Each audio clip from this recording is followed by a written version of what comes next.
유죄는 인정하면서도 의원직은 유지한 이른바 패스트트랙 충돌 사건 1심 결과를 두고 여야의 동상이몽이 이어지고 있습니다. 정부의 헌법 존중 TF를 두고도 정치권 시각차가 극명한데요. 취재기자 연결해 알아보겠습니다. 윤웅성 기자. 네, 국회입니다. 네, 패스트트랙 1심 결과에 대한 여당 반응부터 알아보죠. 네, 먼저 더불어민주당은 이번 판결을 계기로 다시 조희대 사법부 난타에 나서는 모습입니다. 전현희 최고위원은 오늘 아침 회의에서 법원이 국회를 불법 점거한 난동꾼들에게 솜방망이 처벌을 내렸다며 사법정의의 훼손이자 국회 선진화법을 무력화한 거라고 비판했습니다. 특히 6년 가까이 재판을 묵혀두다가 내년 지방선거를 앞두고 면죄부를 발부한 저의는 무엇이냐며 검찰 항소를 촉구했는데요. 직접 들어보겠습니다. 사법부의 솜방망이 선고에 힘입어 나경원 의원은 마치 개선 장군인 양 떵떵거리고 있습니다. 검찰은 구형량도 무시한 1심 판결에 대검 예규에 따라서 즉각 항소하기 바랍니다. 어제 판결 직후 자신의 SNS에 봐주기 판결, 조희대 사법부답다라고 비판한 정청래 대표는 오늘은 대통령 순방을 이유로 직접적인 언급은 피했습니다. 대신 박성재 전 법무부 장관 영장이 기각되는 등 당원들의 분노가 많다며 내란 전담 재판부 구성 논의에 운을 띄웠습니다. 머지않은 기간에 입장을 표명하겠다면서도 당과 정부, 대통령실 간에 긴밀하게 조율하는 게 필요하다는 말로 속도 조절도 시사했습니다.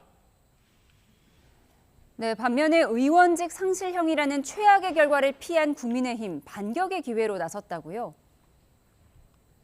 네, 국민의힘은 이번 판결을 대여 공격의 기회로 삼는 분위기입니다. 유상범 원내수석부 대표는 오늘 아침 회의에서 패스트트랙 사태의 출발점은 당시 민주당이 선거제 개편 등을 일방적으로 밀어붙이며 협치 정신을 파괴한 것에 있었다고 지적했습니다. 그런데도 민주당은 지금까지도 법사위원장을 독점하고 일방 입법을 추진하는 등 국회 선진화법 정신을 무력화하고 있다고 강조했는데요. 직접 들어보겠습니다. 패스트트랙 사태 이후 민주당은 다수의 힘으로 밀어붙이는 것이 일상화되었습니다. 대화와 타협 대신 힘으로 밀어붙이는 민주당의 태도는 갈등과 진영 대결을 구조화했습니다. 정희용 사무총장도 당선 무효형이 나오지 않은 건 당연한 결과라며 민주당의 의회 폭거에 맞서 헌정 질서를 지키는 불가피한 항거였음을 법원이 인정한 거라고 주장했습니다. 국민의힘은 패스트트랙 사건 1심 결과에 대한 검찰의 항소 여부를 두고도 어떤 결과가 나오든 불리한 이슈는 아니라는 판단입니다.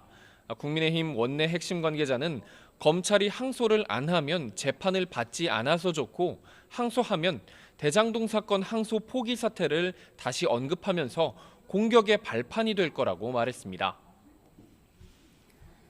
네, 정부의 헌법 존중 TF가 오늘 위촉식을 진행했는데 관련해서도 여야가 충돌했다고요? 네, 먼저 운을 뗀 건 국민의힘입니다. 송원석 원내대표는 헌법 존중 정부 혁신 TF 가동을 두고 헌법 파괴 TF에 이재명 정부 공무원 줄 세우기가 본격화됐다고 비판했습니다.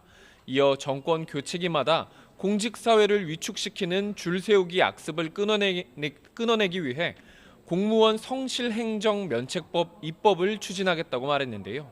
직접 들어보겠습니다. 1980년 9월 전두환 신군부의 공직 정화 작업, 2017년 7월 문재인 정권의 적폐청산 TF를 능가하는 야만적인 정권의 공무원 줄세우기입니다.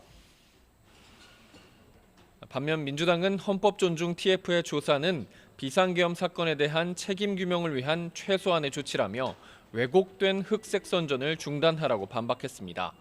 박지혜 대변인은 논평을 내고 TF에는 외부 자문위원도 포함됐다며 조사는 필요한 범위 내에서 또 신속히 진행될 거라고 강조했는데요. 직접 들어보겠습니다. 국민의힘은 내란 사태 앞에서조차 공당으로서 최소한의 책임감도 없습니까? 내란몰이로 치부하는 것은 국민적 공분을 외면하는 행태입니다. 이 헌법 존중 TF는 내년 1월까지 조사를 마치고 인사에 반영할 계획인데 중간 과정에서도 여야 충돌은 산발적으로 이어질 것으로 보입니다. 지금까지 국회에서 전해드렸습니다.